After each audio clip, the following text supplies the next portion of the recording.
Good evening, folks, and welcome to Marshall Matt, episode 7 already. So, folks, tonight, I think it's a rare treat. We're going to actually have somebody actually discuss first aid, but more importantly, the types of first aid, the type of injuries, various bleeding, trauma, shock, tourniquets, all that good stuff. So, guest is Stan Morrow. Renee found him, and I think it's going to be very educational. What do you think? I'm looking forward to it. Yeah, I am too. I think I am too. Like again, we kind of talked in the test run how we both been somewhat negligent, and so I'm so excited. Like I don't. Hopefully, I won't be as deep in the negligent area after this show. Yeah, and I think it's also this kind of stuff will shine light on some of the BS that people are posting nowadays too. Yeah, or some of the things that they're saying. It's like like Stan will probably talk about the 30-second kills and and how not necessarily far-fetched, but it's not as easy as people think it is. Yeah, right. I mean, they will. I mean, the adrenaline, et cetera, et cetera. But without further ado, let's get them on.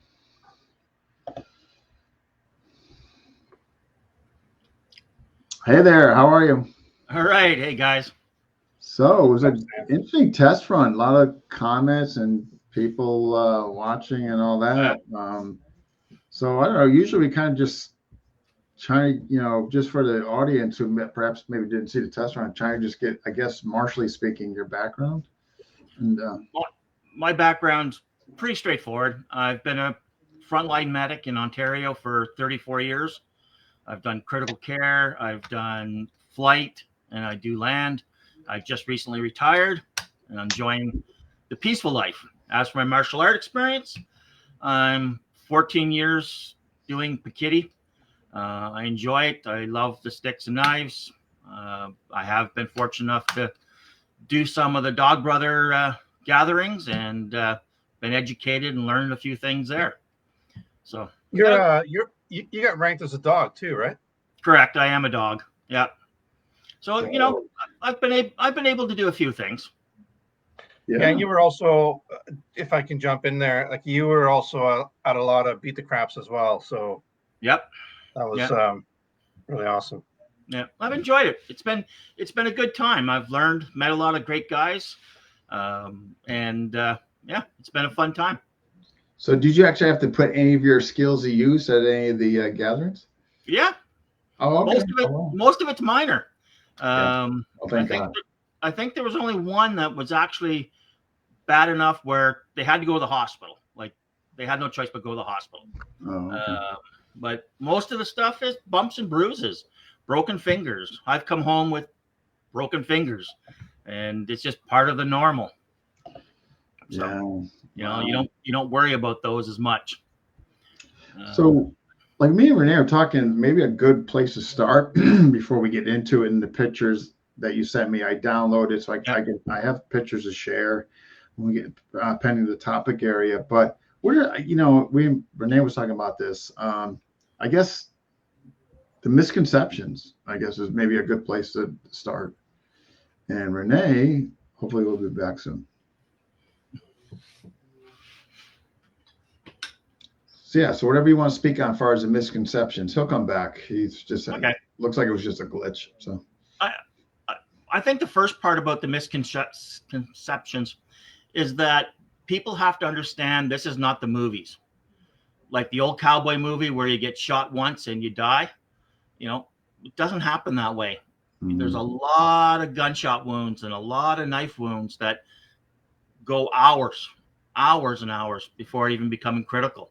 Some of the pictures you sent me, man, like they're pretty graphic, and some of some of those I've seen personally. Like, that one poor lady. Her whole, and I'm just like, good heavens. There these.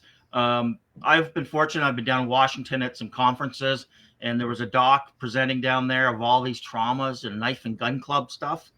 And like he would point out, like, oh yeah, there's the knife wound that came in. See this over here? That's the one from last week. And like they were routines down there, and people survive this all the time. Wow.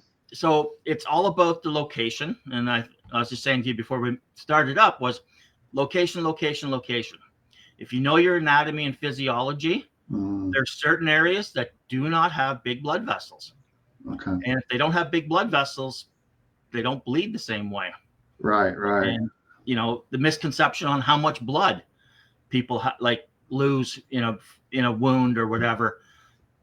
I have a picture here that I'm going to pull up of a T-shirt, and this T-shirt, the person was T-shirt was stabbed, and all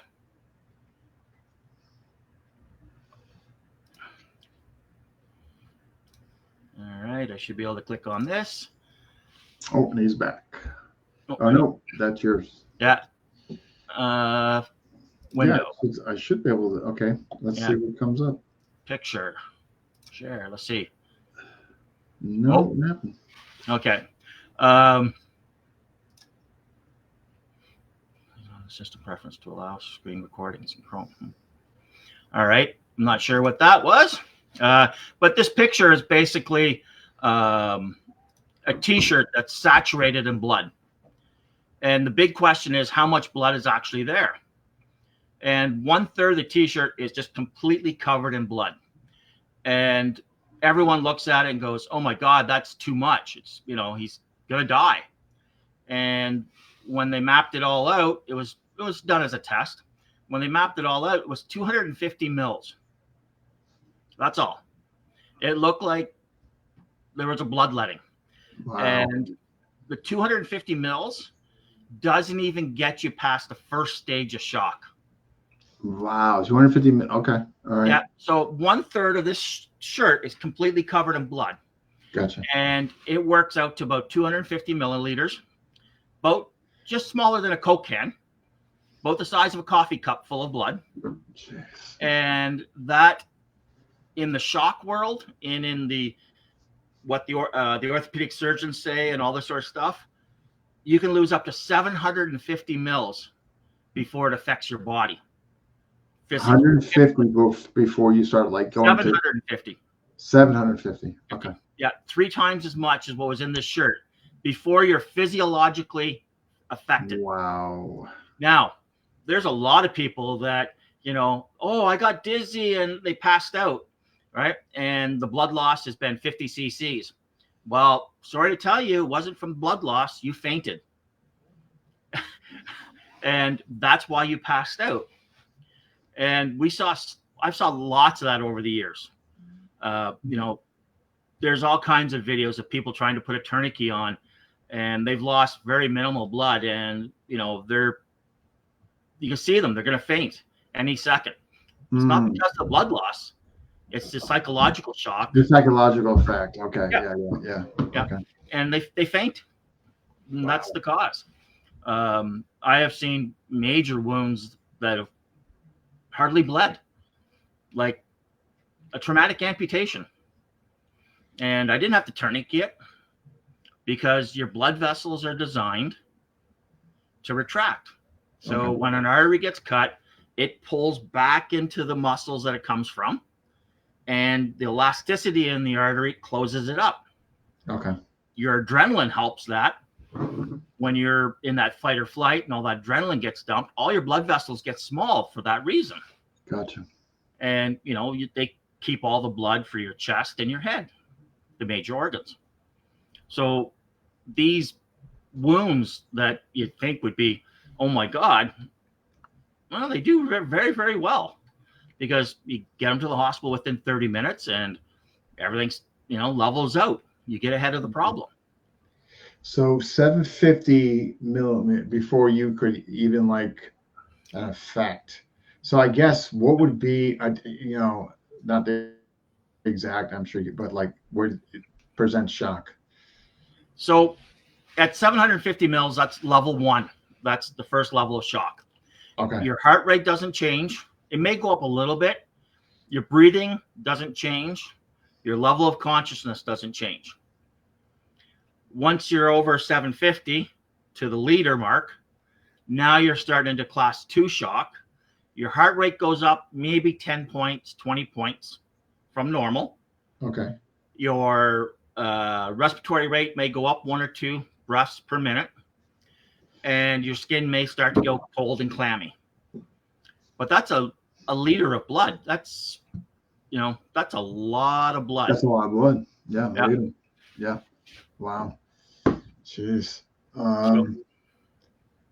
So what do we know about it? Like, oh, well, you cut him here in such and such seconds, he's done. So, I've listened to some podcasts and listened to saw some videos and people talking about, there's a mathematical number. It's, your cardiac output and your heart rate and how much blood you have in your body, and make all these fancy formulas. But one thing they forget to put in that is you have to cut a major artery. And the smaller the artery is, the less blood it could push through. Okay. So it doesn't lose the same amount of volume. If you have a large artery and it ruptures, your blood volume's gone instantly. But our biggest ones in our heart are, maybe this big coming out of the top of your heart. They're only 2 centimeters, 3 centimeters across. Right. And, from there, they all get small. The ones in your arms, like for your brachial in your forearms, the big ones in your neck, they're probably getting smaller than my thumb. Okay. They can't put out the volume that is necessary to have those kinds of outputs. Your heart is putting out, 4 liters a minute, 5 liters a minute of blood. So that's a lot of volume. And if you're trying to push that through a little half inch garden hose, the pressure has to be so high for that to bleed. Right. And it takes so long. So, yeah, mathematically, I can show you that you could die within seconds if I cut a major artery. But realistically, you don't, those ones aren't being cut. Right. So what are the major ones, like femoral? So, yeah, your femorals. But, I've seen the brachial arteries in the upper arm cut and destroyed. I've seen lower legs destroyed and all the blood vessels. And we were probably 10 minutes getting to them. And, another 10 minutes to the hospital, 20 minutes to the hospital. And they survived quite well. That's, wow. Pushing 30 minutes. We had a gentleman that was stabbed in the right ventricle of his heart, literally in the heart. And from the time we got the call to the time we got to the scene, we got him off scene, we got him to a hospital, was about 14 minutes, if I remember, 15 minutes, if I remember correctly.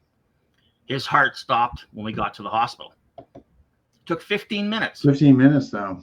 Yeah, for a stab to the heart. Right, directly there. Right. To get, Now, there's always going to be the one that completely destroys it.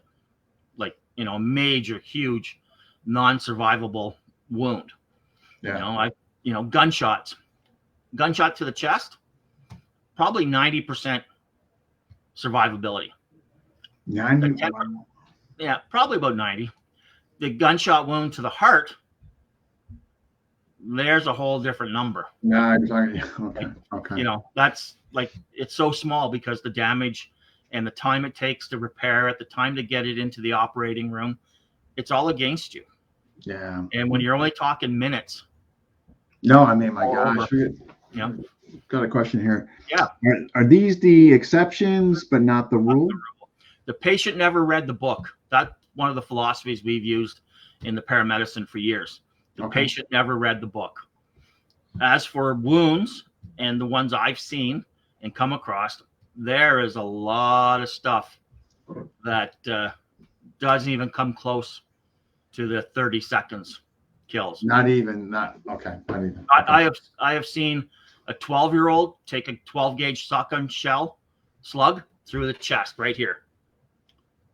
And he was sitting up talking to me. All right. So there is no one rule, one thing. It's all about what gets hit, what gets broken, and what is survivable. Wow. Wow. Wow. Yeah. Wow. Wow. It is so unique. Like this in the paramedicine world, we look at it and say, "Oh, this car accident, there's nobody wrong, nobody hurt here." And you Yeah. walk up and someone's dead, and you're looking at it going, "The damage doesn't fit what just happened." Right? Right. We've seen accidents where the car's been destroyed, and the person's sitting outside having a smoke and going, "Wow, it's been a rough day." No complaints at all. So there's no rhyme or reason to some of this stuff. And this is where adrenaline makes a big difference. Yeah. If you're protecting yourself and you're protecting your loved ones, we'll do it from that side. You are probably going to stand up a lot quicker. You're probably going to get hit, very hard, but you're still going to stand up and protect your loved ones. Adrenaline, you're so right. I mean, it's just like the most powerful drug, right? I mean, it's wow. I'm just making sure any more questions are coming. So I guess we could do is let's show. I'm going to pull up. I guess on the bleeding, and this is, I mean, what you wrote up there. While I'm pulling this up, like when did you compile this, which is quite informative? I put that presentation together for my group of guys that we train with here in Ottawa, and it was open to anybody in the Ottawa guys like that wanted to come. And I did it as an afternoon training session. Okay. So we went over anatomy and physiology. We went over some basic concepts of what is bleeding and this type stuff and the different types. And then after that, some demonstrations of what wounds are real and what ones like are unbelievable. Like you look at it and go like, this doesn't make any sense. Like, some of the pictures I sent you and, the knife in the side of the head of the guy or the knife in his face, buried. Like, how's he sitting there talking to you? Like it just doesn't make sense, but nothing important has been hit. Nothing is, the bleeding is controlled because the knife is in place. And, it's just time to take them to the operating room and take apart the pieces. Here's a question, Randy. No one survives decapitation, right? Or am I wrong?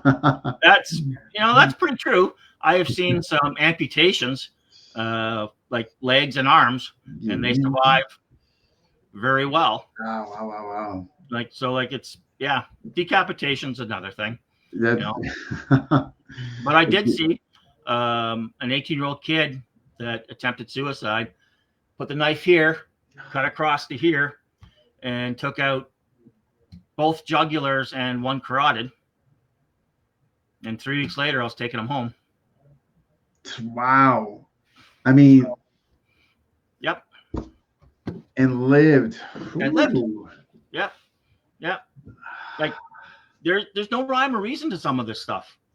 The big thing is how damaged the stuff was and how much bleeding there was, or if there was any pressure applied. Is there an underlying medical condition? He was a healthy 18-year-old kid, but that's true, right? Like what was his? Right. Okay. Yeah. There's other things that could be underlying, but at the end of the day, some of these wounds are just unbelievable. Yet people survive, and when you stop and look at it, it's like wow. Like the one with the pictures of the slashes to the back. Yeah, that was just nasty. All right. So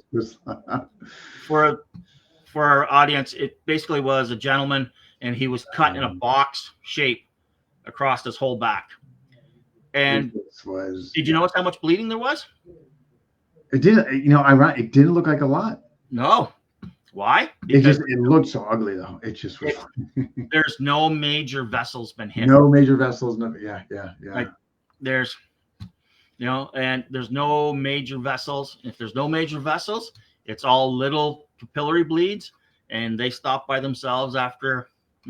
It's amazing. If you look at that, but it looks like Tony's posting what you just spoke on, the young gentleman there. Yeah. Needing a face transplant. I'm guessing. Here we go. Let's so folks, hopefully you can see this. It's about as big as I can make it. But at any rate, what this is It's part of the booklet that Stan is the author of, and this is the very types of bleeding. So I'll just let you go ahead. Sure. So, in our first aid classes, you get taught that there's arterial and venous bleeding. There's capillary bleeding, which is the smallest blood vessels. But ideally, if you see blood that is pulsating, you can see it squirt out or wave out, like you can actually see the wave coming out of the wound. That is probably going to be arterial. That means it's the high pressure system of your blood supply, Okay. which means it's going to bleed the most. Got it. So those are the ones, if you see bleeding that's squirting out, those are the ones we want to get tourniquets on as fast as possible. The rest of them probably can wait a couple of minutes. Okay. And not be a major problem. But if it's squirting, you want to make sure that the tourniquets get put on that really fast. Really, really fast. Okay. Yeah.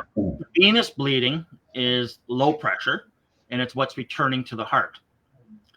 So that low pressure it bleeds, but it doesn't have the big pulsations. You may see some pulsations. I'd rather you treat any pulsations you see as arterial, as worst case scenario, and let some vascular surgeon tell you that, it wasn't arterial, it was venous. Let the surgeons make the decisions. So venous is your regular bleeding that we normally see. If you cut your hand with a knife, you cut your finger, and there's just a constant flow of blood, those are the venous bleeds. Gotcha. Capillary bleeds are the little tiny bleeds that happen in the skin. So the farthest circulation that we have.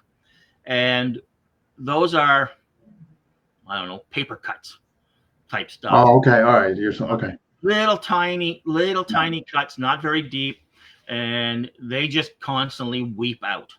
Okay. You can occlude these all very, very simply with a little bit of pressure. Got it. The only one that really needs tourniquets are the arterial bleeds. The rest of them you should be able to control with direct pressure.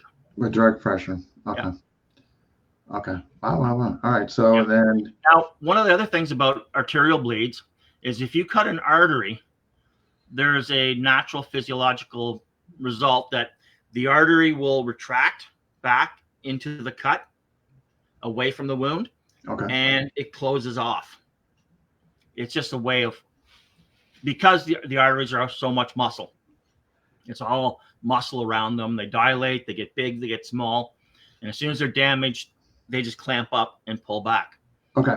You may not see any arterial bleeding for the first few minutes because it's pulled back and it's inside.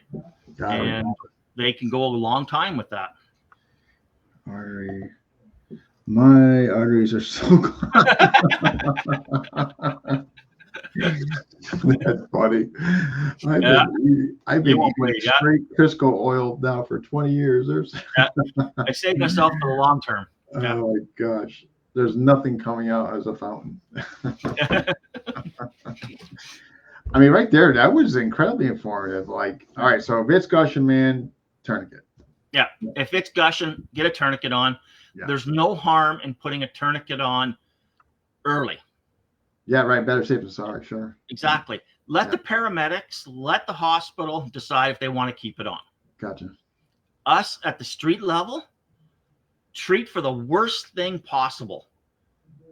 Yeah. And then let it come down from there. Yeah, right. You can always, as far as the scalability, right? I mean, like, who cares if you go in there and search? Oh, you didn't need to do that. Like, who cares? Yeah. All right, good. I'll do that next time.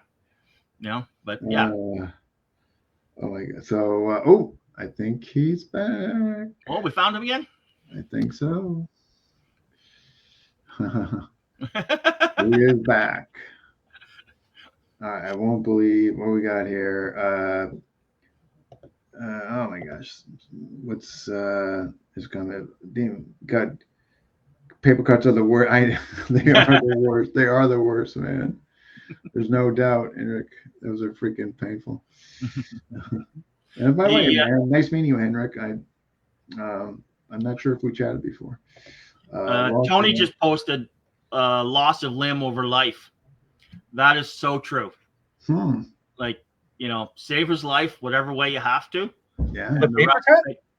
Yeah, from paper cuts too. But those were words, man. Those motherly stink. Oh my yeah. God. So are we pretty good with this one? Can I, or did you just want to speak more on it? No, Okay. that was the big things. Okay. Renee, jump in. I have another one to pull, but so Renee, we kind of just covered the first photo, which was the various types of bleeding, and he was just going on far as a threshold of what you should do or shouldn't do, etc. And we touched a little bit on the shock and levels of On shock. the shock and the misconceptions of like because you cut him, whatever, that he's gonna bleed out in 15 seconds, right? Yeah, it's shock is. It's funny. The last time I got hurt at work, I filleted my hand. Yep. So basically, they had to stitch like the skin back over my fingers. Yep. And I could see like the bone and the tendons and stuff like that. And I was looking at it, and I was actually like, when they were stitching it up, I was like videoing. And the guy's like, "Can you please do it?"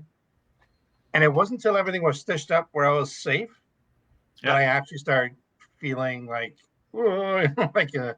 it was a really strange thing. It was like whatever epinephrine, whatever was going through,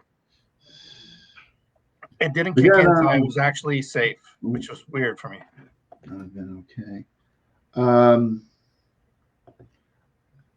This is the one, bone versus bleeding. I'll let you. Yeah. No, don't allow me. All right. So hidden blood loss. This is one to keep in the back of your mind. And the picture I had associated with this was a belly that was all bruised up. We think bruises are nothing great, but bruises are hidden blood, and that could be pooling of blood in certain areas, which can be really bad. But the other part of this is certain fractures cause bleeding. Bones are alive. And when you break a bone, it bleeds. The tissues around it are damaged. The bone itself bleeds. And you end up with a very hard skin around the bone. And that hardness is blood pocketing and blood pooling. So as a general rule of thumb, a rib can lose up to about 125 milliliters of blood. From just like upon impact? Like for breaking. For a break. Oh, from a break. Okay. Yeah, from a break. Where, if you broke your femur, the big bone in your leg, you could lose 1 to 2 liters of blood there very quickly because of the arteries and the veins that feed out of that area. Right. And they're very, very large. So like these kind of wounds are ones to keep in the back of your mind. When something doesn't look right, they're not acting right, and they got a fracture, they could be losing lots of blood from the bone fractures, not external that you see. This is the hidden stuff. So it was just one of those things to make sure people understood that not all bleeding has to be external, where you can see it, to cause shock. Wow. So any bone trauma. Yeah. Okay. All right. So make sure we got no questions. Post shock level 4. Sure. This is from Tony. So I think what Tony's referring there to is a chart that I tried to get up, but my computer won't let me save it to you. It's the American surgeons, trauma surgeons, or something like that. It's their shock scale. It goes from 1 to 10, and level 1 is up to 750 milliliters of blood. Level 2 is up to 1 liter. Level 3 is up to like 1.5 liters, and level 4 is above 2 liters. Once you get to that point of level 4 shock, it is what's referred to as irreversible shock. Irreversible. Irreversible. You are going to die. Why? Wow. Yeah. So these are the people that lose 3 and 4 liters of blood. And they okay. All right. They're exsanguinated, basically.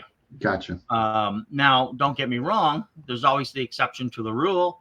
And, you may die, and they may get enough of fluid resuscitation into you to get you back. They may do other things to get you back in the hospital. but you will, you are going to be a long-term patient. That gentleman I said about the stab to the heart, he was class 4 shock.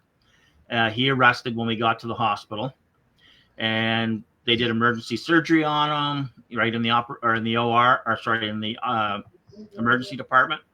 Okay. And then he went to the operating room, and by the time they did the operation and everything else, he'd gone through 50 units of blood and 8 hours of surgery putting things back together. But 50 units of blood over the night for one guy. Wow. One stab wound.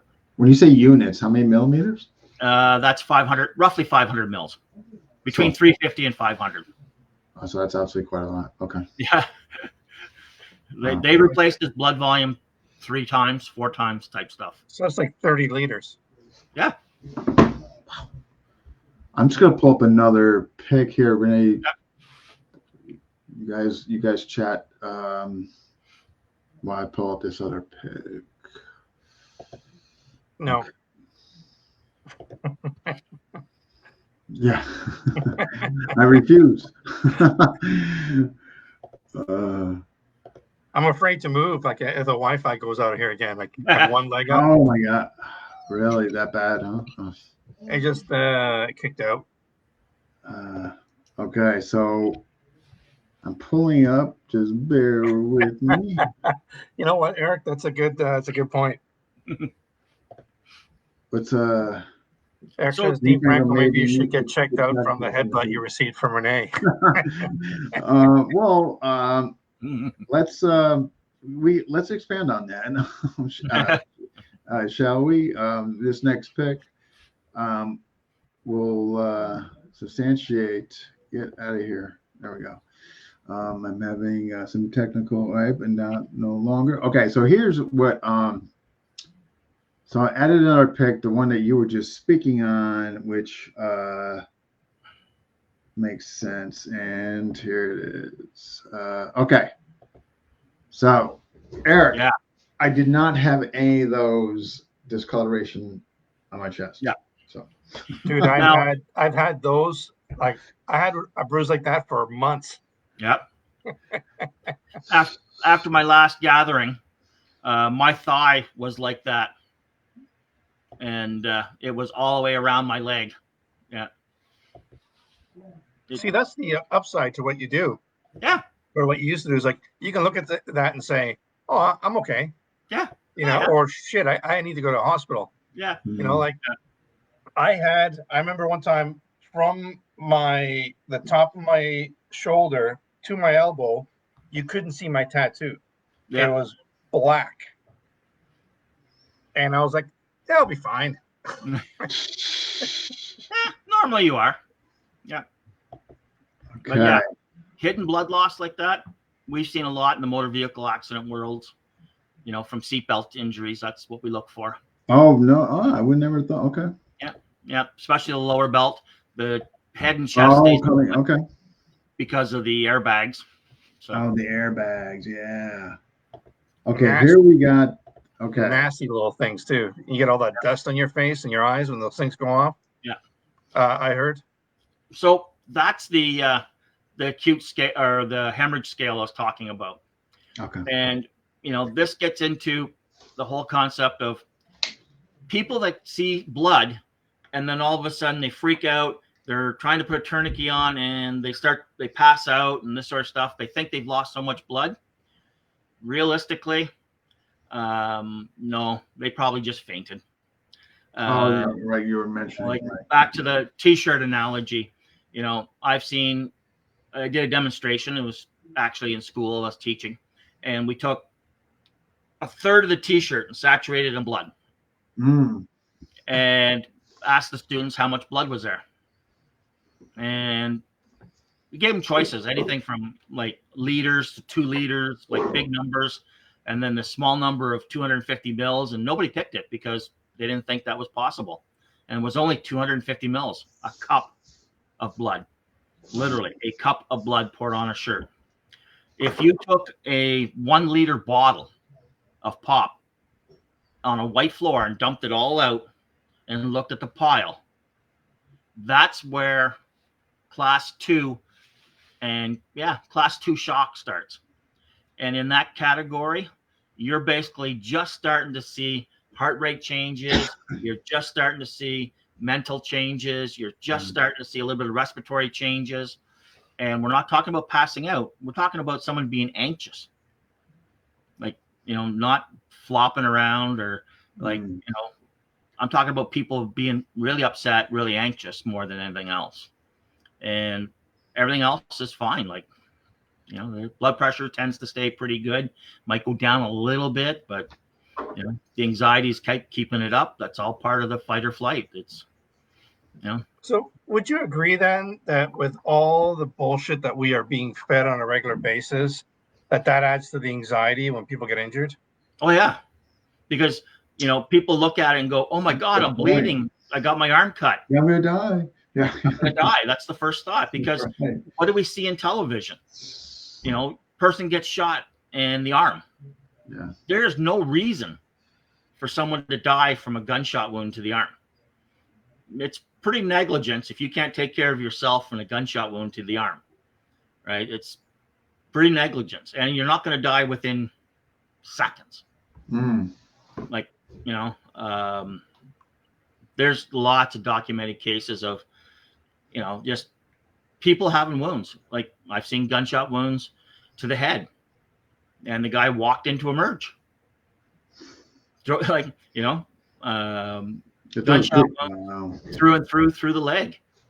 I'm trying to remember the story of that woman that was assaulted, and the guy had cut off both of her arms, and she still managed to walk for 20 miles to get to a hospital. Yeah. There's all kinds of that stuff. And that's a little bit of adrenaline, and a little bit we talked about of physiology of arteries. If you tear off your arm in a major accident, all those blood vessels just go like this and tighten up and stop most of the bleeding.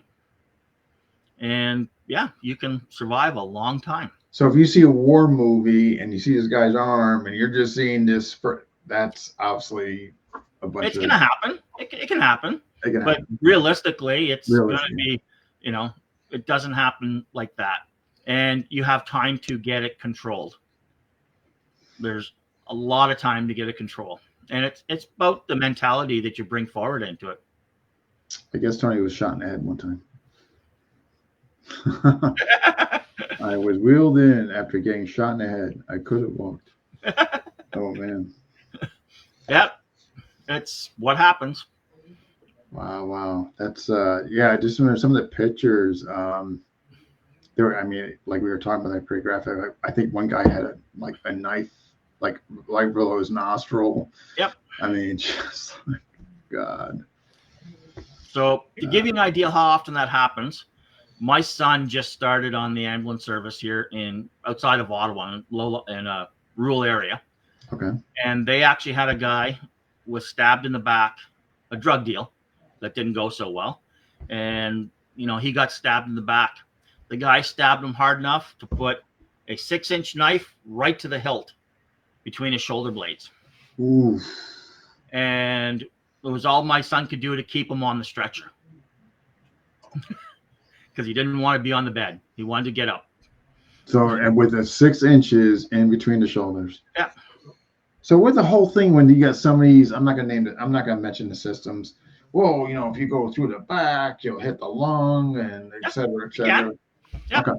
So big thing happens when you stab a lung is you can have what's called a pneumothorax, which is air getting between the layers of the lung and the wall of the chest. And when air gets in there, the lung starts to collapse. Got it. Okay. Right? If that's open, if there's an open wound, that air can come and go as it wants. Nothing happens. So it's not so much the lung filling up with fluid, or that can happen as well? That can happen too. That's a hemothorax. That's different. So that's filling up with, okay. Blood or other fluids. But, Gotcha. When the air gets in there and it has a place to go because there's a big hole, nothing bad happens because the air will go in and out with the lungs. It's only when it gets blocked that the air gets sucked in and can't get back out. And then more air gets sucked in and it can't go back out, and your lung shrinks down and you stop breathing. Okay. You know, it's funny, and I mentioned this at some of the seminars I did in Ottawa. Like you were there as well, where especially when I lived in South America, I saw a lot of like machete fights sort of Yep. thing, and people who, you know, that's how they solve their issues. And besides the one guy that, you know, dropped right on the spot, there's a few times where it's like, you know, it's like cling, cling, cling, and you hear and you can see lacerations and stuff, Yep. and then they just like walk away. Yep. It's like, you Well, know, and you sit there like, is this real? Like, this is not real, right?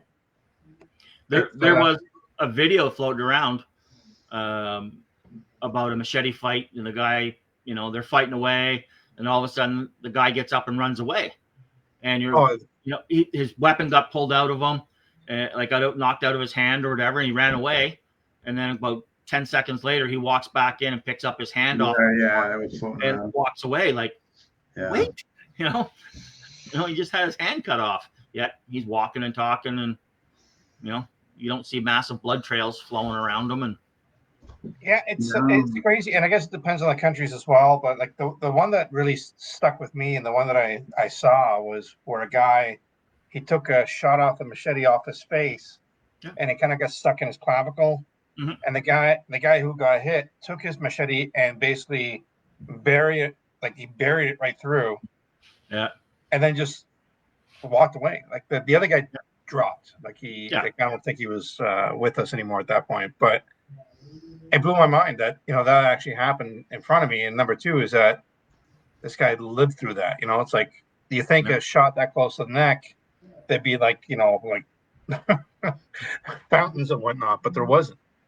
Yeah, it's back to the anatomy and physiology, the anatomy of the blood vessels. So down the neck, you have the carotids and the internal and external jugulars, but they're below your jawline. So if I hit the side and run down, I miss those because they're inside down in here. The clavicle, that bone here in the front, it protects the artery and the vein and the nerves that go down your arm. So you actually have to cut through the clavicle to get to those blood vessels. So you've now cut from here to at least here into the guy, right through. Right through. Wow. And I think, you know, like part of it for me is when I hear the stuff that you're saying is it sets up such a false sense of security for the people that say this is the end shot, right? Yeah. Like you're fighting for your life. Shot. Like I'm fighting for my life, and I have this guy who's giving me this regurgitated nonsense that he was taught, you know, and it may have been not regurgitated, and it may have been, you know, okay. By the time it gets to you, you have the guy who says like, oh, if you cut a guy's eye, he's going to bleed out in 35 seconds. So here I am thinking, in order for me to survive, if I clip that guy's eye, I'm done. Yeah. And it's not, right? So I'm just looking at it from a different perspective as well, right? From the martial arts and like self-defense kind of perspective, when someone's telling you, if you do this, you'll survive, when the reality is it's a lot more work than you think it's going to be. It is. And it's also important, if you're the person that's been injured, to remember that you are probably going to survive. Don't give up. And, you know, I was saying that to Dean earlier, you know, if you're protecting your family, then you don't want to be the guy that gets cut and goes, oh my God, I'm going to die, and lay down on the ground. Yeah. Like the cowboy movies. And just know, folks, like, especially in Canada, you're going to go to jail first before you get to plead innocent. Yeah. But it's back to that whole decision of carried by 6 or judged by 12. Oh, yeah. No. Here's clotting. Okay, before I bring up treatment, which clotting agents. Yes. So most of us have heard about Quick Clot and some of these other. Well, I just remember Quick Clot. I can't remember what I even have in my bag. 1 sec here. Oh no, I don't even have it in this bag. Quick Clot is probably the most common one. It's the cheapest. These clotting agents are either shellfish shells, or lava, sand, like rocks. And I don't know if you guys have ever played with plaster Paris, true plaster Paris. It actually heats up when it cures. And that's what makes it hard. It heats up. If you take the same material, like Quick Clot, and you put it into the wound, it actually heats up first, then turns hard and clots. And some of the clotting agents years ago were known to cause burns because of the chemical reactions. Clotting agents are very, very expensive. One 4x4 gauze pad is, I think, runs around $10. And if you're going to pack a wound on a person, you're probably going to need 10. Yeah, that's what that goes up quick. Wow. Yeah. So you need to get their debit card and tell them, like, listen, By the way, I'm going to save you. Yeah. But you need to transfer me like $60 right now. Yeah. Exactly. One of the materials used years ago was a Quick Clot agent that was in a powder form, then you dumped it in the wound as a powder. The guys in Afghanistan were talking about it, and one of the big problems was you grabbed it, you tear it open, and it's as fine as talc powder, and what happens? It goes flying into the air. Well, what happens if you're outside and it's windy out and it's blowing into your face? It's now in your eyes, and now it's burning, or it's in your nose and it's burning your mouth. There was a lot of people that didn't really like it that much for those things. The actual gauze impregnated ones, those are the only ones that I would suggest anyone to buy. But I think you're far better off to put 50 gauze pads in your first aid kit and just keep jamming them in the hole until it's full and you can't get any more in that hole. Stan, I don't know if this is something that I dreamt about or not, but coffee. Did I heard people were using coffee to pack wounds? There's been everything you can think of for wounds. At one point, there was, jam a tampon in there and that will help. No, doesn't work. There's all these things of people saying, remember in first aid years ago, you're taught to put a donut ring around it to help hold the pressure down. Like, no, that doesn't work. There was all these things that have been tried or tested over the years. Most of them don't work. So tampons don't actually work for gunshots and stuff? Like, that's not Nope, not enough pressure. So what about, like, if you don't have any of that stuff, is that where you just literally, like, put your finger inside there and just grab a shirt, put it on your thumb, stick your thumb in the hole, and pack it in as tight as you can and as hard as you can. So a couple of little caveats to keep in the back of your mind. Any wound that you can see the bottom, or is not like into the stomach or the head, into an open space, pack it. So you just take gauze roll, gauze pads, and you keep shoving them in the hole with your thumb. And you shove them in, keep shoving them in until it's completely jammed full. I mean, you cannot get another one pushed in for as hard as you try. That's how you pack a wound. It's not put one on top, one over top, nice and neat, and expect that to work. Nope. You're literally just keep jamming them in the hole until it's full. Let me ask you, like, you see someone's got like a, I'm not saying like a massive cavity, but they have like a stab wound. Yeah. And it's like around the leg or somewhere where it's, like, like, how long is it taking for you to actually to pack that in? 15 seconds, 20 seconds. Oh, so you're just like, hey, this is not about being nice. This is not about being, nice, light pressures and all these lights. No, this is grab hold of it, open it up as wide as you can with your fingers, and stuff it in as hard as you can. And then put bandages on top to hold it in as tight as you can. Wow. It's going to hurt more than the wound. If it doesn't hurt more than the wound, you're probably not doing it hard enough. Wow. If you put a tourniquet on somebody Speaking of which, Yep. If you put a tourniquet on somebody, they better complain that the tourniquet is hurting more than the wound is. Because if they're not complaining that the tourniquet is hurting more, then the tourniquet is not tight enough. this is a cure-all right here. I mean, yeah. So episode one of the things about the picture there, and the reason I had that one in the slides was that doesn't work. Wrapping a belt around it may slow it down a little bit. Wrapping a triangular around it and putting your pen in the triangular like we were taught in first aid, you can't get enough pressure in the twisting format. It does not create enough pressure. You need to have a proper tourniquet, i.e., proper tourniquets. And the way they work. Is that one that can fit on a? Is that like the Cat 5? So this is a military grade tourniquet. Can it fit on a child as well, sort of thing? Any age. There's no requirement for age on tourniquets. And if it goes around, it fits. So that's a pretty good healthy sized thigh that I could put that around. And when you turn the windrow, the bar, it actually pulls the two ends of the tourniquets this way. It pulls it together. So the whole band is now tightening around. If you just had something and you're twisting it here, you're just making this knot when you twist it. You're not getting both sides. Right. This is not sliding up. So what happens if your cut is just slightly above the hip?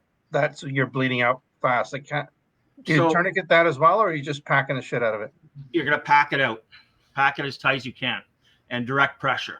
Now, when I was doing the course, I was showing the guys how you can control the bleeding to your lower extremities for your partner. And you basically put your knee between the hip bone and the groin. And you put your knee right in there and you put all your weight forward on that knee. And that should occlude everything downwards. But you can't take it off. That was my next question. Because again, I've taken part of my job is I have to have my first aid courses. Yep. And my first aid course from 5 years ago and the first aid course from now is very, very different. Yep. Like before, they were saying you would have to ease off on the tourniquet for a bit and then put it back on. And now they're saying keep it on and wait for a medical professional. Yep. Exactly. There's a program called Stop the Bleed. It's out of the United States, and it's all about tourniquets, and it's all about wound packing. And in Texas, it's required of every high school student that graduates to have it. Good on them for doing that. Yeah, so they have to have the wound pack or the Stop the Bleed and CPR as part of their requirement to graduate. So just real quick, because I remember, I remember when you taught that course, and you had that seminar. If someone wants to get a hold of you to go and teach the seminar at their school or wherever they're at, how can they get a hold of you? Facebook. I'm on Facebook, and that's Stan Morrow. You can message me through the Ottawa Pikitty to see a Facebook page or my own personal one. But yeah, message me on Messenger. Look me up. You should be able to find me. I think it should be mandatory, 100%. I think if you're teaching any kind of weapon arts, you should definitely have someone like Stan show up and educate you on how to take care of yourself and others around you. Yeah. Never mind on a self-defense level. Because sometimes I watch some of these mat cutting groups and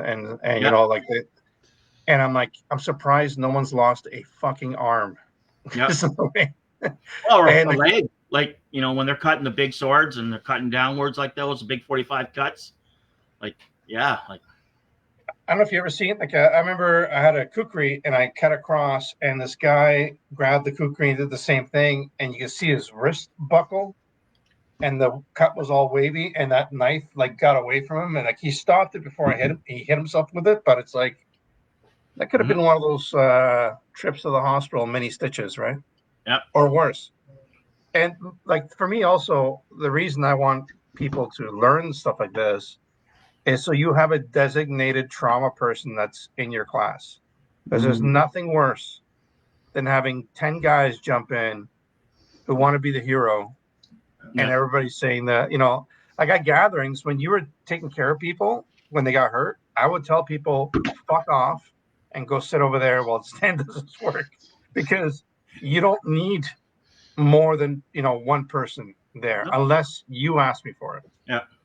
No, it's true. Like, the gatherings are done right. We, like the last opening gathering or last gathering here in Ottawa, I was the medic for, and, I was watching, and there was one spot where I was almost going to stop because like things were getting carried away, but okay, changed. I know what's going on, so I can understand it. And, the biggest thing we have is, maybe a broken finger and a little bit of tape and some ice packs and, a few cuts here and there. And those are easy to deal with. But everybody knew that if you had a problem, see Stan. And, I think the first few beat the crap out of cancers is when we had more injuries than some of the gatherings. Yeah. That's because it was all technical. Yeah. Yeah, it's just going to be a technical fight. Sure. Yeah, we'll go lights. Yeah, go light. Go light. Oh, my gosh. So have we... Sorry, go ahead. No, King, go. You please. It's your show. Oh, my God. It's not my show. So back on that teaching, so you have an actual course, if I'm not mistaken? Well, those slides that I sent you were the program that I put together for the guys at my dojo. And it was basically everything to look at from a real bleed scenario. So we did all the lectures for the first couple of hours. Everybody got a chance to ask all the questions, a couple demonstrations, and then I have some wounds that you can actually pack, some silicone wound. And you can actually try packing it. And then I brought a whole bunch of tourniquets out, and everyone got to try tourniquets. And we learned, how to put them on, how to get them on right, how to set them up. Because when you pull them out of a bag, when they're brand new, they're not set up. And if you don't know how to set them up in a way that works, that that you're going to be okay when it comes time to use it, it's not as easy as you think. Yeah. Right? What's so funny about that? I bought this, if someone's choking, like it's like a little pump thing that you put on their face and you push it in and it sucks everything out. Yeah. So I wanted to see what it looked like, and it took me like 10 minutes to put the damn thing together. Yeah. I was like, I have it in my first aid kit. Yep. And I was like, shit, you actually have to put this in together. And if someone's choking, which I recently had to give the Heimlich to somebody recently, and it's like, it's not as easy as it is in the movies. Like there was a lot of crunching sounds from the person's like rib cage. Yeah. Ooh. Yeah. People like, when I teach CPR, I basically use the thought of, if you're not breaking ribs, you're probably not doing it hard enough. Really? For CPR? Yeah. Like your compression should be freaking... So if you're going to push on somebody's chest a minimum of 2 inches, that's what's required. What's that? 5 centimeters, give or take, for the medical people. But your chest wall has to go a minimum of 2 inches. And so that's a big chest wall to be moving, especially on, guys like me, built like a fire hydrant, short and stout. But so I guess for school owners and all that, besides actually taking the course or having somebody that, be really lucky of them to have a student in there that was well versed in this. But like, what do you recommend to have on hand? Like, what are the bare essentials they should absolutely have in the facility? A stapler from Amazon. You just use the regular Stanley, P50 type stuff. No. I'll tell you right now, It was $53, Oh, and I it thought was a this is surgical good. stapler. It's a medical stapler. It was $53. It said it was a one-time use, and it was sitting in my bag. And I was like, I'm using this thing, and it fucking hurt. But I was like, but it was quick. I was like, this is great, right? Like everything's Yeah. good. Then about an hour and a half later, I had a massive infection. Ended up being in the hospital for a couple of days, but it was pretty cool. Yeah. But don't use that. Get trained No. properly. Get trained properly. I think every instructor of a martial art should have a standard first aid course, because ultimately your instructors are responsible for the students. Either the gym is, somebody from the gym has it, but ultimately the instructor should be, if he's going to be a professional instructor, then be professional, have some training. Standard first aid, standard CPR, minimum. As for equipment, sorry, Stan, let me just jump in there for a second. How great is it for you, or for you're at a school where you're teaching or training, to have an instructor say, "Hey, I'm going to teach you guys the cutting arts, but I'm also going to help you in case you do get cut." You know what I mean? Like, That's it's incredible, man. So I'm not looking this like I'm not a murderer. no, I'm actually someone who's going to teach you, and also in case the role reversal, right? Where it's like you went from being attacked to putting someone down. Now they need help, so you don't go to jail for the rest of your life, right? and you can actually teach them the proper thing. Yeah. I think just the legalities of being an instructor, is enough to push people a little bit more to wanting to get these courses under their belt, and so they could have a safe gym. Yep. I know the gym we go to and use, right on the wall, there's an action plan that says who to call, what paperwork to fill out, the proper address for the building, everything. Because when shit hits the fan and you tell someone to call 911, they know where the gym is, but do they remember the address, the building number, the unit number, things like that? And equipment wise, first aid kit, I think if you look at any of the WSIB small business type first aid kits, that's what I'd be looking at. Yeah. Basically has all your first aid bandages, gloves. It has a pocket mask for doing CPR properly, so we're not getting cross contaminations and things like that. But, for the people doing the bladed arts, this is my go kit that's in my gym bag all the time. It includes, a proper tourniquet, it includes gloves, a pocket mask, and And it's what's funny about that? I challenge anybody who's watching right now to actually show me their gym bag and have something like that in there. Yeah, because I guarantee you it's not. I have steri strips and everything on, and mine doesn't. Mine does. And listen, I'm not preaching. Like, I am on that side where it's like I have more knives and clubs inside my training bag than Band-Aids. I might have a Red Bull in there or something. But like you said with WSIB, on my construction sites, I have a health and safety board. Yep. It shows that I'm certified as a we call it in CPR. Yep. The closest route to the hospital. Mm-hmm. It has a defib, and it has like a big giant first aid kit. And the thing too about first aid kits, they expire. Yep. Really? You got to check that shit out. Yeah. So what technically? I mean, like what in there actually expires? Narcan expires. Oh, the Narcan. So I keep Narcan in all of our in all of our. Actually, I require all my contractors now to have Narcan inside their bags, because especially depending on where I'm working, some of the bigger cities, it might not be the worker, but it might be someone outside. Yep. And if they're on my property, I'm liable for them. Right. So the second that someone finds out that you are you're certified in CPR, and someone gets hurt on your site, you can't refuse. You have to help that person.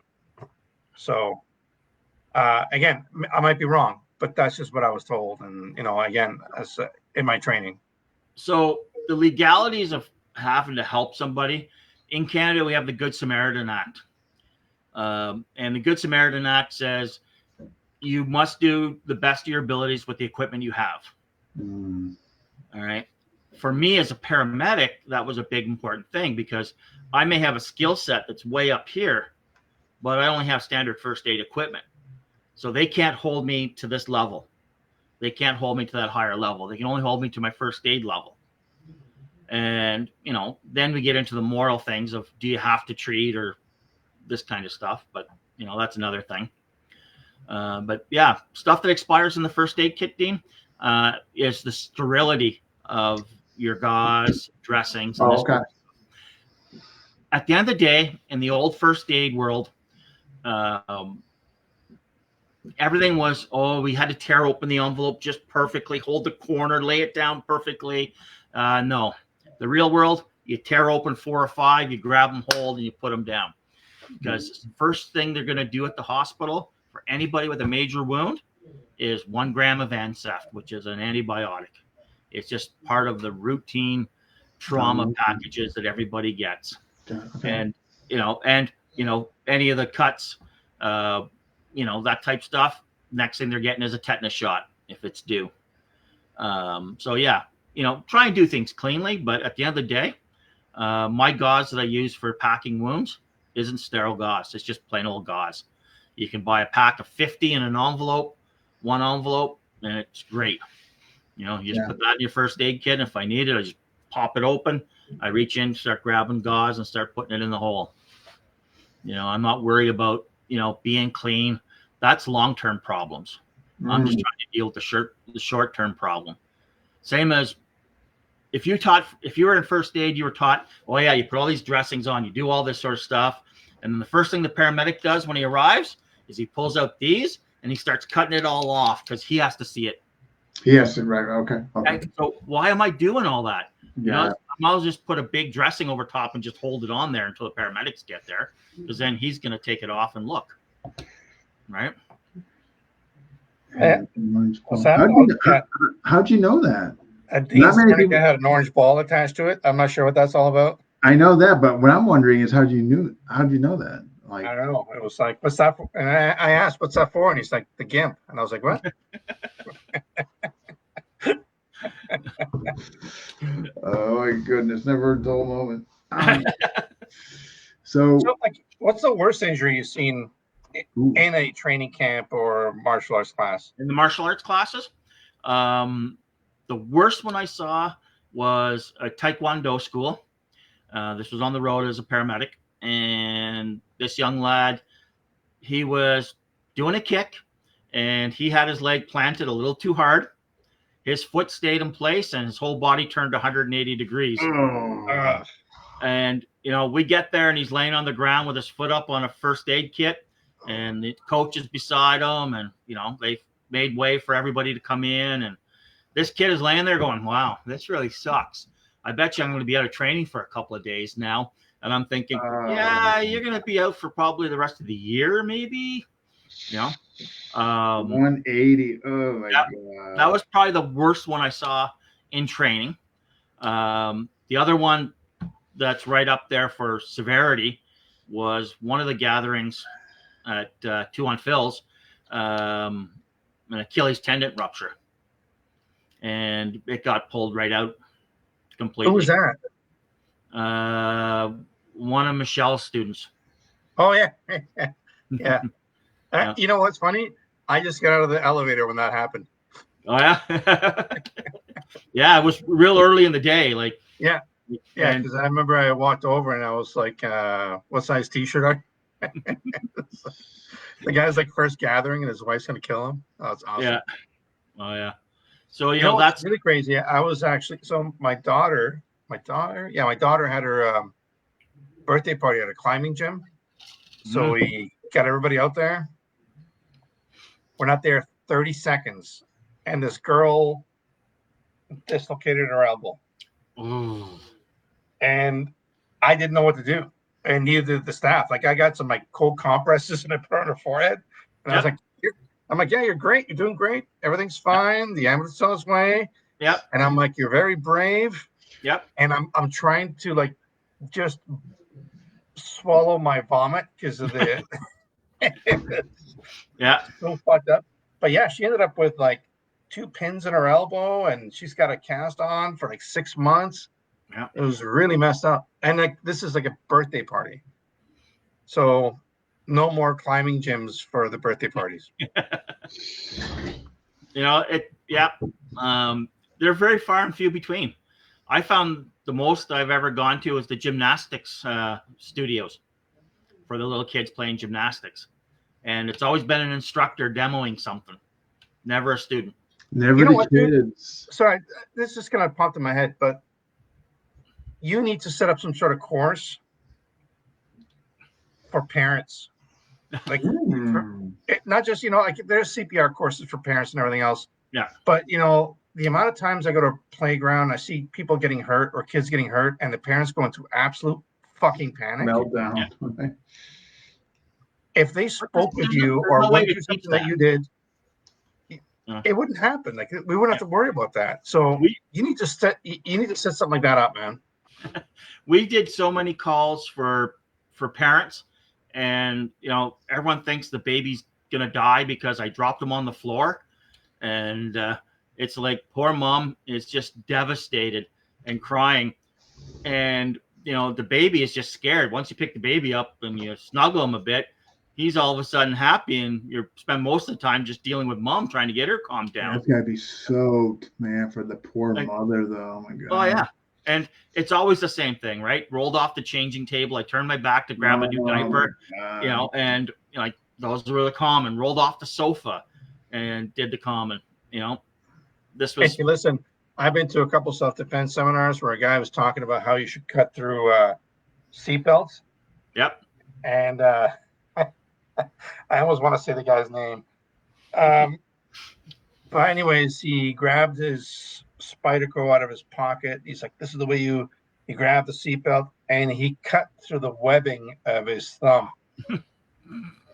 And like everybody's like freaking out. He's holding onto his hand, like, it's like, and I could not stop laughing. I was like, this is the funniest demonstration. Yeah. Yeah, but I also seen you give guys peroxide to pour on their wounds. Yeah. Especially their scalp wounds. It's not going to sting. No, they're not going to have a blonde spot either for.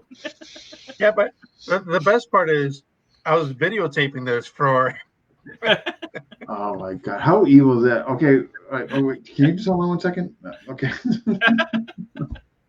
Like I said, I had students that wanted me to sign waivers saying that I would not perform any kind of first aid on them.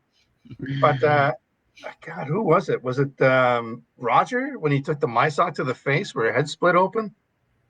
Yeah, or someone else. I remember the peroxide thing where I just grabbed the bottle and I looked at it. I think it was like expired, and I just went like this. God. I think he did the crash dog too, but yes, on top of his head. Yeah, when he split his head open. Yeah, like I was like his hair just. Yeah. I was looking through his hair, and then it looked like a smile. Yeah. Like, what is that? And I went like this, and like the cut just opened up. I just started bleeding, and I was like, shit, like what do I do? And I grabbed the first aid kit, and I got like the peroxide and just started putting it on. I think that's when you kind of like said, step away, son. Let's not use peroxide. That's gonna, turn them blonde.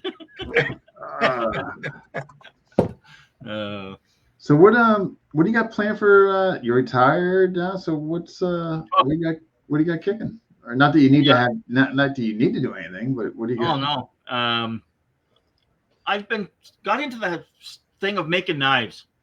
Yeah, making knives. That's sort of been one of the things, and then I have all my equipment in the basement here. That I have laser cutters and this kind of stuff, and 3D printers, and get all my geek stuff on doing that, and then sit down and make knives and sand a piece of metal by hand until it goes to a nice polish. So you're not. Let's put it this way: no shortage of things to do, and not more. No, okay. No. Keep busy. Try and keep busy. Train a couple times a week with the guys, and Oh, excellent, excellent. You know what? I'll say this. Like, I thank a lot of the military people that I meet. I thank them for their service, and I thank you for your service as well, because what you do and what I've done and what you've done is not easy, and a lot of people owe a lot to you. So thank you. And that was probably the reason I retired early. Was after 34 years, I've pretty well had my fair share, and I was done. So I took the opportunity to retire. Like, no sense in on my Freedom 99 program right now. Yeah. So that's but no, that's awesome, dude. Like I love what you do. I love like the knives and stuff that you do as well. Hopefully we can if you have a link, or you can post some pictures on Toro or on the May podcast, like that'd be great, just so people can see what you do. And like for everybody out there, like I would contact Stan and just pick his brain on how to get someone out there, or maybe even get him to go out there. Yeah. And Dean and I will take a small cut out of it. For the advertisement. I'm happy to go train and do anything at the knife side of things. Yeah. Like this is, like if you're want me there, and there's a day of training in there too, like I'd be happy, man. Like, even a morning of training. Thinking, like all the training camps that I've been to that are weapons related, I've never ever had a first aid person there or a paramedic to teach. Yeah. And the more I think of it as I get older, it makes perfect sense to have someone there to teach you the repercussions and the actions and how to save someone on accidental cuts. Like I said during our test, where the guy reached into a bag and sliced his fucking hand open. Yeah, and it happens. They happen so quickly, and it's like safety things of making sure there's no live knives in your pockets when you're going onto the mat. Right? We all carry. We all carry one or two, or like every once in a while that somebody walks onto the mats and has a live knife in their pocket. That's a big no. That you will actually get kicked out of my class for doing that. Yeah, I've had too many people, even in seminars. Yep. Where I warn people, if I see a live blade on you while you're training, you're gone. Yeah. Don't even talk to me. Just go grab your shit and leave. Yeah, it's just muscle memory, and you reach into your pocket and you don't realize you're grabbing a live blade. I have 3 blades. 2 of them are live and 1 is a trainer, and they're all the exact same model. Yep. And my black one was for when I was off duty, and my orange one was when I was at work. I always carried it at work. And then my trainer is orange as well. So it's like, it stays in my gym bag. But all 3, because I carry it all the time, so I train with it all the time. And it would be so easy to grab the wrong one. And, well, that actually happened to me in Ottawa when I was leaving one day. I was building a store in Ottawa, and I was flying back on the weekends, and I had my live blade. I have a fixed blade on my hip all the time, and I completely forgot to take it off. And when I went through security, everything went off, and I actually went like this to grab it. So I missed my flight, and got to spend an extra day in Ottawa. But it's like it's force of habit, right? It's you got to remember. You got to remember everything. Yeah, you got to be conscientious of what you're doing. Yeah. This has been awesome, man. I appreciate you coming on. It's been great. Yeah. And it was a good find from Renee. Something obviously folks need to hear and incorporate in their school or training, et cetera, et cetera. This for me, this has been awesome. Like Stan's like a solid person. I've known him for Christ longer than I can remember now. It's got to be at least over a decade. Yeah. And I did the Piketty for 15 years now. So, yeah. And like you've been coming to like beat the crap out of the second one. So we've known each other since like 2010. Yeah. So for me, it was like, I think Stan is just so much information to share. And I definitely think that we I really would like to see people like do more training with him on that side, because martial arts is one thing, but we have to deal with the repercussions of some of the things that we do or that we train in. Yeah. And so the accidental or the on purpose, like like it's we all carry a knife, we all do this, but at some point you may have to act. And if you do act, how do you protect yourself? How do you protect your loved ones? How do you treat yourself at the end of the fight? Because you know what, a knife fight, everyone's getting cut. It's a matter of who got cut the least.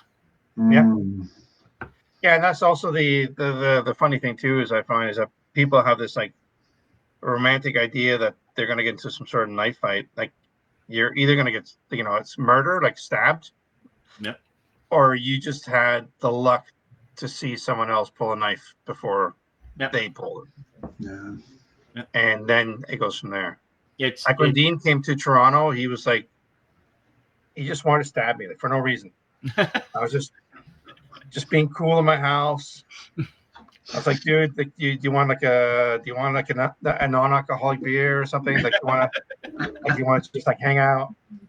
And he's like, hey, you have a basement here? And I was like, yeah. He's like, let's go to the basement. And I was like, okay. There was nothing down there I was looking for things to take, but there was nothing.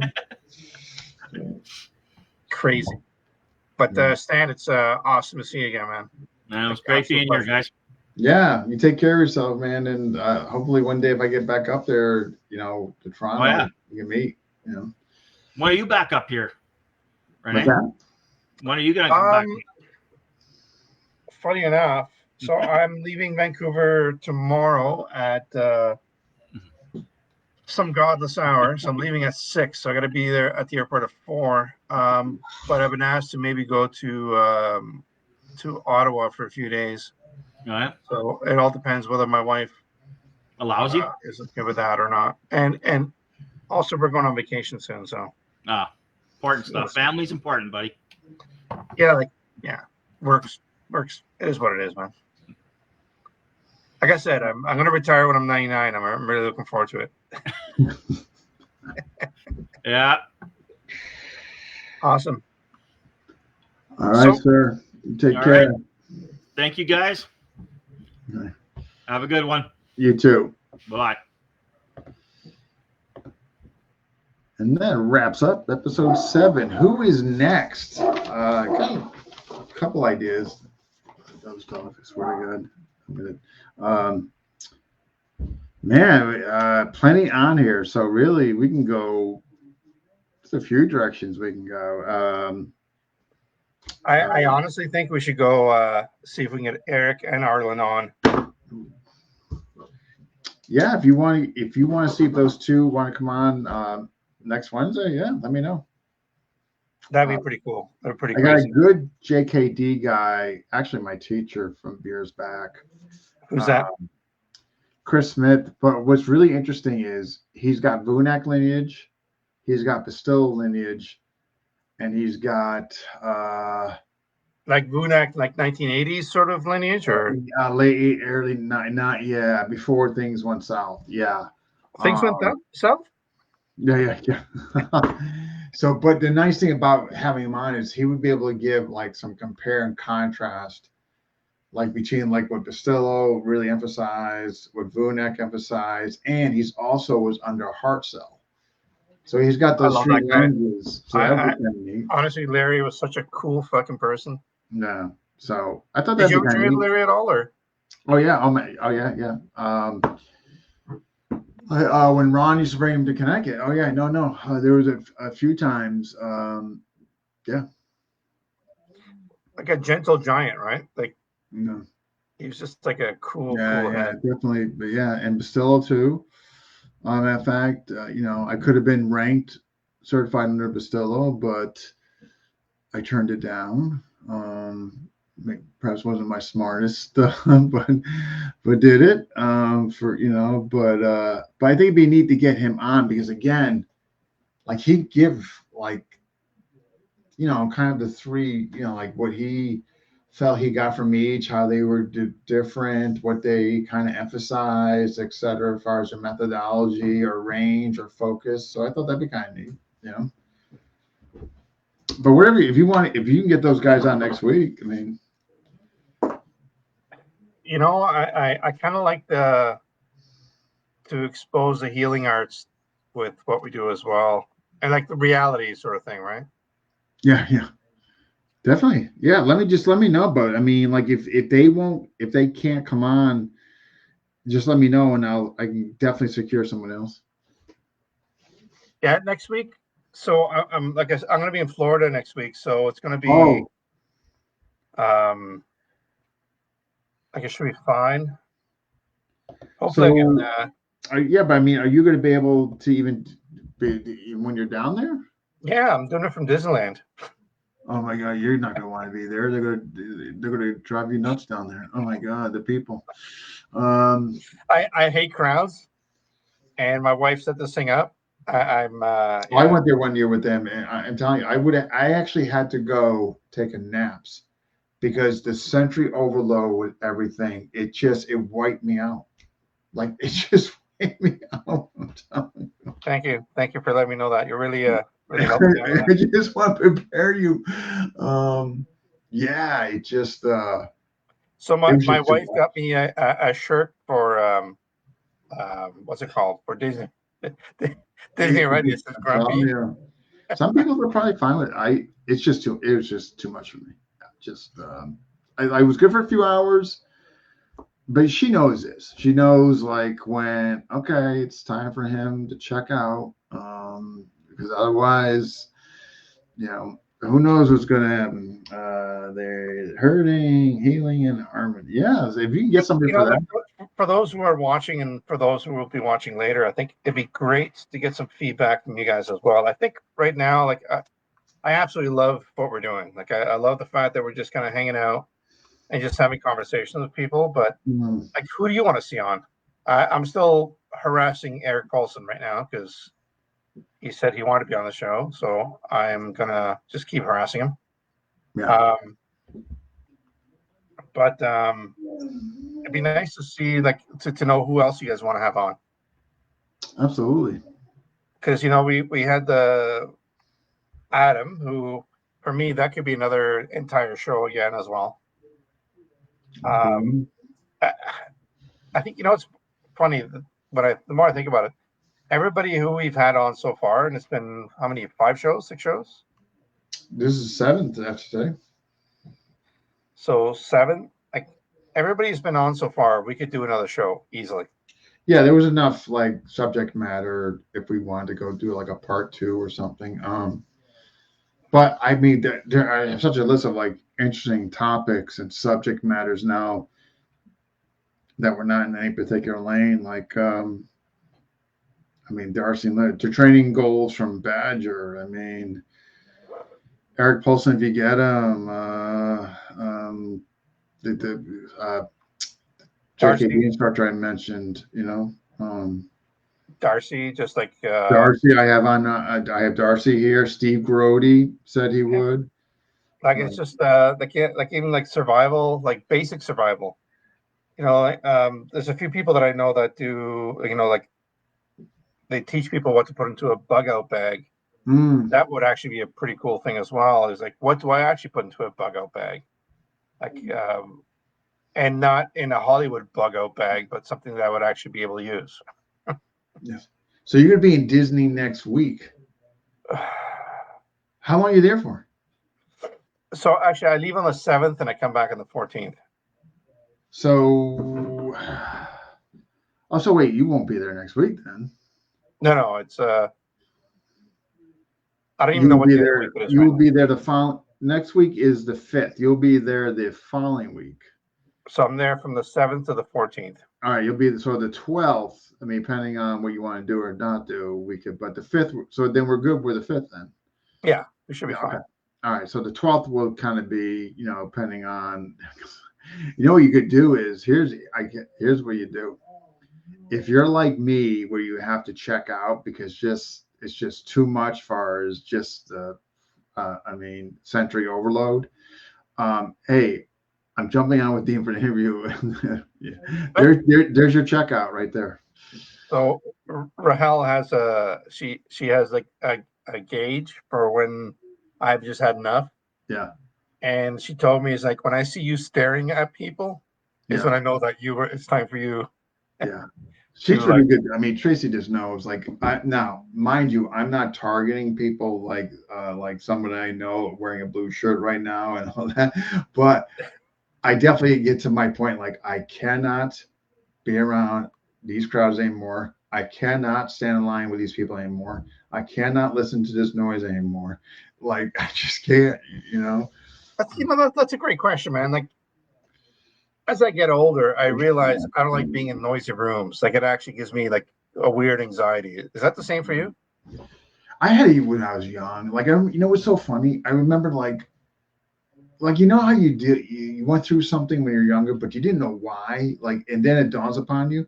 Like, in other words, like, hey, how come you didn't come to the party, the cake parties, and all that? Because I just couldn't be. Because I was hiding the bodies. Well, that's a whole different matter. But it just the sensory overload.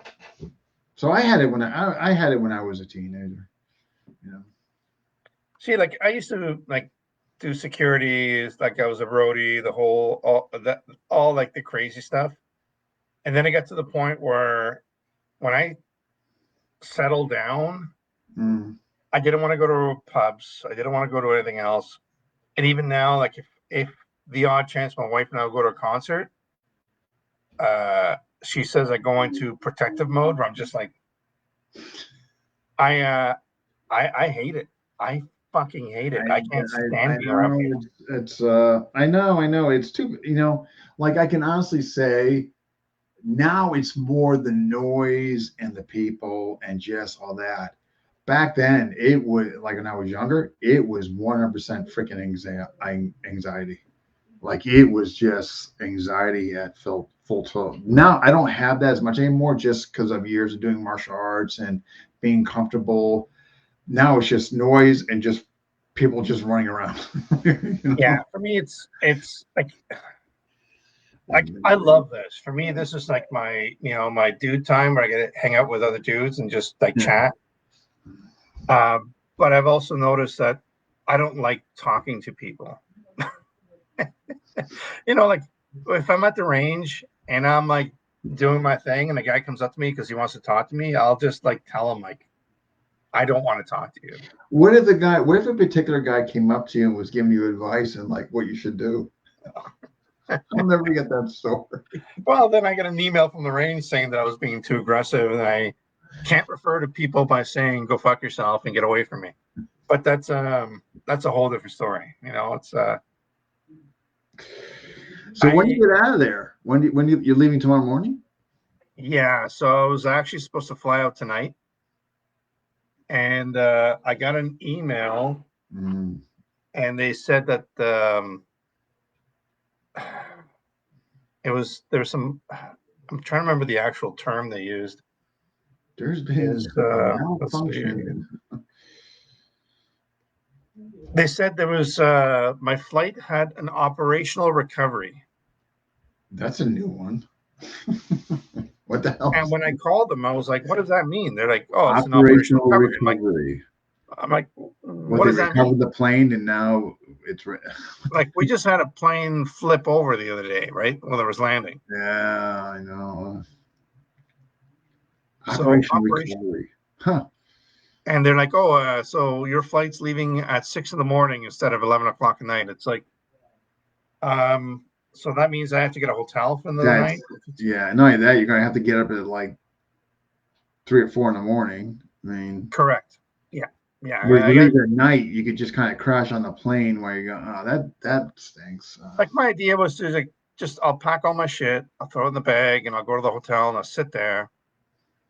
And then I was like, that's probably a bad idea. I'm probably going to lose my mind if I do that. So I'm just going to hang out in my hotel room, which I have to renew, and leave tomorrow at 3 a.m. Yeah. And then sit beside people that want to talk to me about flights and stuff, and just look at them and say, I really don't want to talk to you, and not get kicked off the flight. My goal is to. So your goal is not to talk to anybody and not get kicked off the plane. Okay. Yeah. But actually, Tim Dobson was just saying bushcraft and how to pack a bug-out bag is a great topic. I love that idea. Yes, absolutely. I'm going to bushcraft. Writing that down now.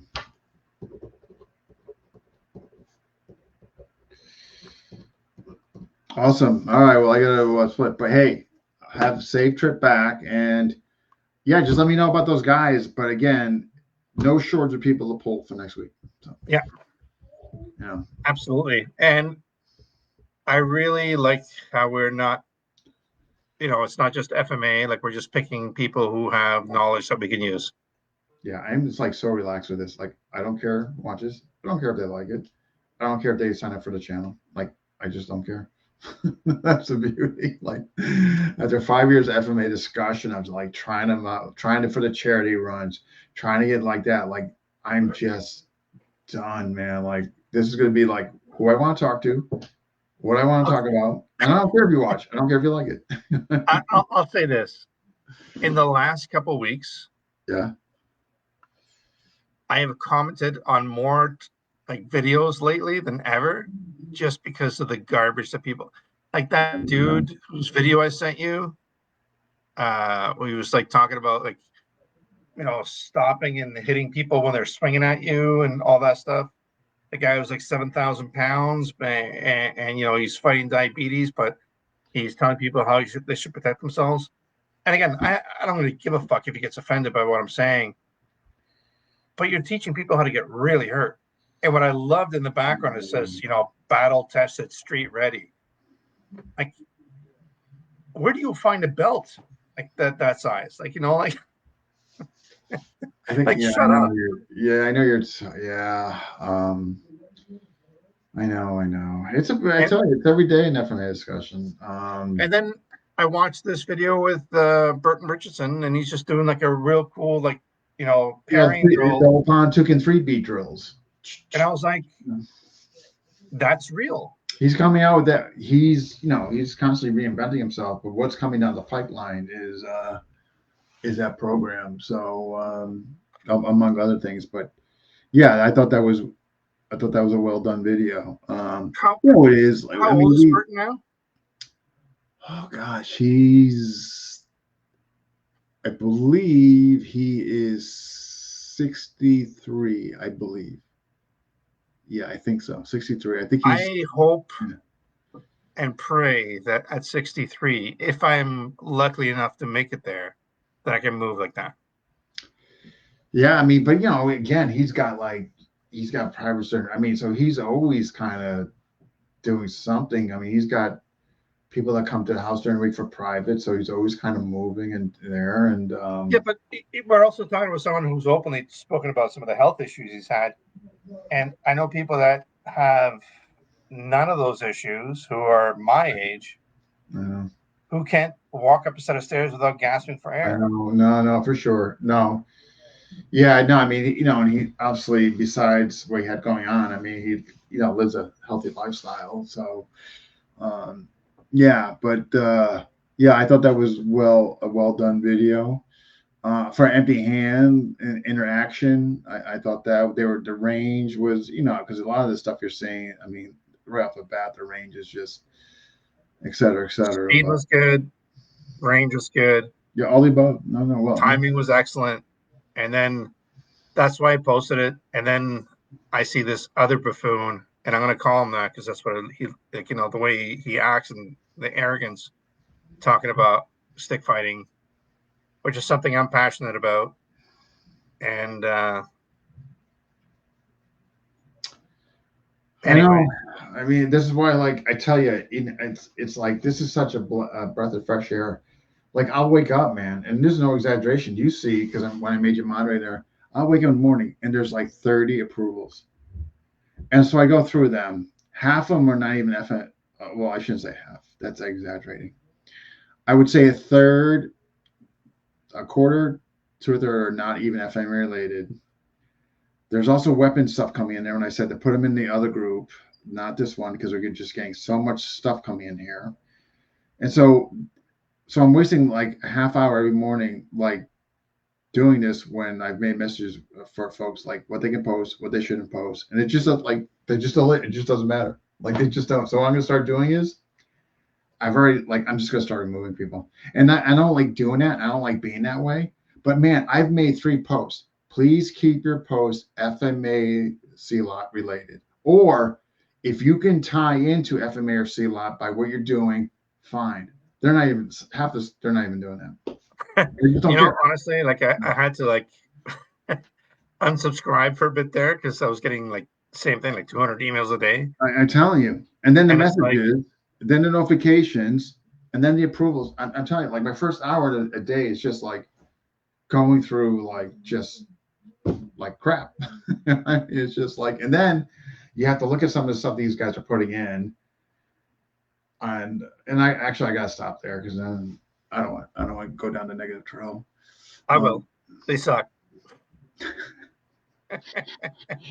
But what we're doing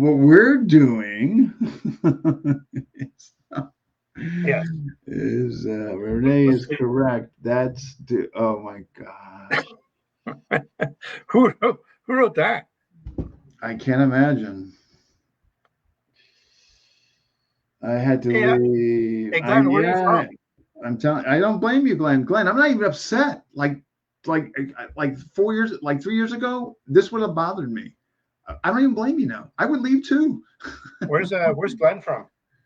California. Is a really great guy. He's donated to the charities that we ran. Super great guy. Yeah, very generous. Like as nice as I am, or close. It's close. It's close. Yeah. Well, I'll hit you up next time I'm in Cali, which is really, going to be really good guy though. I mean, very generous with a really good guy. Yeah. Wicked. But I don't blame him. Yeah. So, but have a safe trip, and just touch base with me if you can't get on. But needless to say, we'll have somebody next week, so no worries. Oh, good. Right. Yeah. Oh, Renee. Oh, okay. You got more hair than he does. Not really. This is That's a good thing. This is an actual toupee. Oh, it looks glued. I mean, no. All right, man. Have a safe trip. All right. Take it easy.